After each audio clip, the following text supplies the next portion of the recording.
There has to be intentional protections put in place. So whether it's tax-free zones where you say, okay, we're going to lock in a tax rate so that as values rise, that people that have been living in neighborhoods aren't pushed out. Rehab programs that allow people, loan programs that allow people to actually fix up their places. Those are the sorts of things that I would say are absolutely necessary from a policy perspective. The other thing is that I would encourage those that own in Detroit not to sell. I don't care where you live in the city. This is a city that is being rediscovered in the national and in the global context, and your value, no matter where you are in the city, is going to increase. So I encourage those that own in the city to keep their properties. But when you're sitting down and you're plotting out the future of the city, the development future of the city, how the city is going to grow, how big a role does inclusion play in that conversation? It's a critical piece of it. And I'll say this. So what we know is that national credit tenants, major national corporations, they're going to go primarily in downtown, midtown, and maybe a few other areas of the city as the market dictates. But we know that small and medium-sized business, primarily diverse, inclusive businesses, are going to be the ones that are going to allow the neighborhoods to recover first. And those businesses prove the viability of the market in a community. So whether it's Motor City Match or the D2D program or other things that we have focused on small business, small medium-sized business, those are all programs focused on the neighborhoods. The other side of that equation, though, is that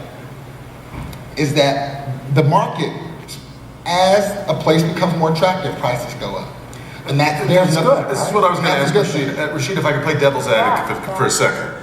Anybody from another of the nation's large cities, first off, anybody from Chicago would hear you talking about a $160,000 house, and after they got over the maniacal laughing fit, they would say, are you kidding me? This is still the most reasonably priced city that you can find anywhere. But secondly, the alternative then, once there's a neighborhood that as it becomes more livable and becomes more attractive, of course people like you want to live there. So I guess the only choices seem to be that the neighborhood succeeds and values go up, or it doesn't succeed and values either stagnate or fall, which we've seen forever. Those may be the only choices, aren't they? But Devin, when you have a house value and you are middle class, you're going into a lender and they're telling you the value of the house is not at the service. That's why I think the mayor Duggan just announced this program. Yes, absolutely. And so there is a gap. There is a gap. It is tailored towards those that have higher. I can't get a loan for my credit union, who's I've been with for a decade, for a house that is overvalued $30,000-$40,000. We're not even talking 10 grand or 20 grand. We're talking $30,000 to $40,000. Sure. And everyone that has experienced it personally know what I'm talking about. And so those are barriers, those are issues. And we're going to try to handle it. But even some of the programming that I hear about when I talk to small businesses, they don't know about these programs. And how do you get that information? It's like one of the things I heard from a small business that was really struggling. I said, don't you dare sell, keep thriving.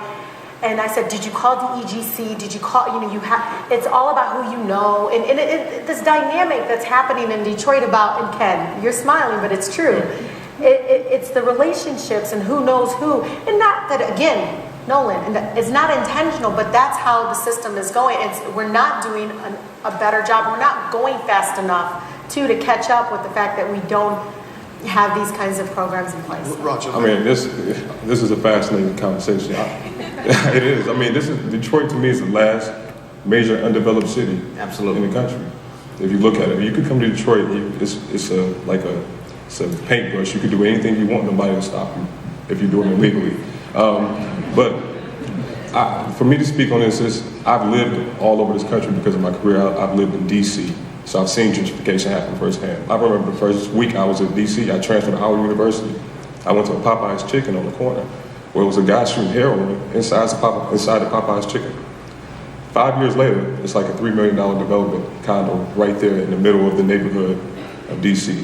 So when you talk about price values and things like that, I get it. Now clearly, wasn't that better for everybody? Yeah, instead of having the guy that's shooting heroin in the Popeye's Chicken. What about the people that are paying $1,500 a rent because price values go up? And that's what I mean. If the alternative is for a neighborhood not to succeed, it's a touchy subject that's tough. because you need to create a tax base. This city was built for 2 million people. Where we at 600,000 now, so you have to create a tax base. So it's just a touchy subject. I bought properties myself. I bought a property in the University District in the auction years ago. Bought it for $30,000. The amount of money I had to put in that property just to make it livable.